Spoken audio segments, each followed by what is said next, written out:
حضرت محمد بن سیرین اور حضرت حسن بصری رضی اللہ تعالیٰ عنہ، ان دونوں کا ایک زمانہ ہے اور یہ دونوں تابعی ہیں۔ ان میں سے ایک کا وصال ہوا، انتقال ہوا، حضرت محمد بن سیرین کا وصال ہوا یا حضرت حسن بصری کا وصال ہوا، تو دوسرے تابعی جو ہیں ان کے جنازے کے لیے نہیں گئے۔ تو کسی نے ان کو پوچھا کہ آپ جنازے میں شامل نہیں ہوئے، تو انہوں نے کہا کہ میری نیت کا استحضار نہیں تھا۔ تو آج نیت کا استحضار تو دور کی بات ہے، ہماری نیت ہی دوسری ہوتی ہے، تو پھر اعمال خیر نہیں رہتے۔ تو یہ بنیادی چیز ہے۔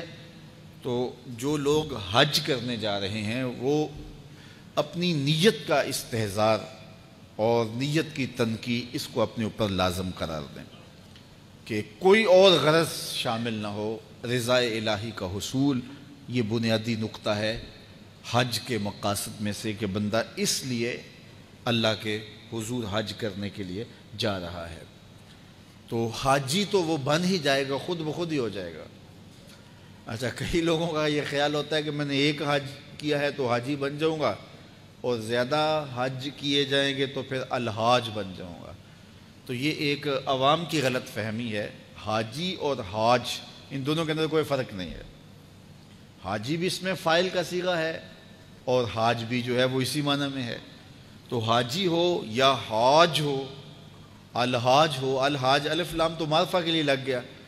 تو اس سے یہ جو لوگوں کے اندر غلط فہمی ہے کہ حاجی ایک حج کرنے والے کو کہتے ہیں اور الحاج کئی جس نے حج کیے ہو، جس نے فلاں تو الحاج ہے، یعنی اس نے بہت سارے حج کیے ہیں۔ تو ایک حج کرنے والا بھی الحاج ہو سکتا ہے اور متعدد حج کرنے والا بھی حاجی ہے۔ جس طرح ایک نماز پڑھنے والا بھی نمازی کہلا لیتا ہے اور روز نماز پڑھتا ہے وہ بھی نمازی ہے، تو اس کے لیے کوئی الگ سے لفظ نہیں ہے۔ اور بعض لوگوں کا یہ خیال ہے کہ جو جمعۃ المبارک کے دن حج آئے وہ حج اکبر ہوتا ہے اور باقی شاید چھوٹے حج ہوتے ہیں۔ تو یہ بات بھی غلط فہمی پر مشتمل ہے۔ جمعۃ المبارک کے دن اگر کوئی حج آ جائے تو ظاہر ہے جمعہ کی برکتیں بھی ساتھ شامل ہو گئیں، لیکن حج اکبر یا حج اصغر کی یہ تقسیم نہیں ہے۔ عمرے کو حج اصغر کہا گیا ہے اور جو حج ہے اس کو حج اکبر کہا گیا ہے۔ تو ہر حج یہ حج اکبر ہی ہے اور حج اصغر العمرہ وہ عمرہ ہے۔ تو یہ دو غلط فہمیاں ہم دور کر لیں کہ ایک تو حاجی اور حاج میں کوئی فرق نہیں ہے، حاجی بھی اس میں فاعل کا صیغہ ہے اور حاج بھی اسی معنی میں ہے۔ تو اگر کسی کو یہ شوق ہو کہ میں نے زیادہ حج کیے تو میں الحاج کہلا لوں گا، تو وہ جناب ایک سے بھی لکھ سکتا ہے۔ اس کو اگر اس لیے جانا ہے تو اتنے پیسے خرچ کرنے کی ضرورت نہیں ہے، وہ ایک حج سے بھی جو ہے وہ الحاج لکھ سکتا ہے۔ تو یہ مقصد نہیں ہے کہ میں حاجی کہلاؤں یا الحاج کہلاؤں۔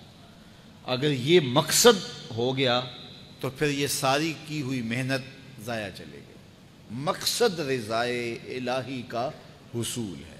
اللہ تعالیٰ جل شانہ یہ نصیب کرے، اور یہ حج کے بنیادی مقاصد میں سے ایک مقصد ہے کہ اللہ کی رضا کو حاصل کیا جائے۔ فرمایا تمہارے گوشت، تمہارے خون اللہ کو نہیں پہنچتے۔ یہ جو تم قربانیاں ذبح کرتے ہو، نہ تو خون پہنچتا ہے نہ تمہارا گوشت اللہ کو پہنچتا ہے۔ گوشت تم خود کھا جاتے ہو، خون نالیوں میں بہہ جاتا ہے، تو پھر اللہ کو کیا پہنچا؟ نہ تمہارا خون پہنچا، نہ تمہارا گوشت پہنچا، نہ تمہارا پوست پہنچا۔ فرمایا اللہ کو تمہارے دل کا تقویٰ پہنچتا ہے۔ تو یہ نیت کے فرق سے عمل ہوتا ہے، یہ بات ذہن میں رکھیے گا۔ ہجرت جیسا عمل کتنا بابرکت عمل تھا، کتنا خوبصورت وظیفہ تھا،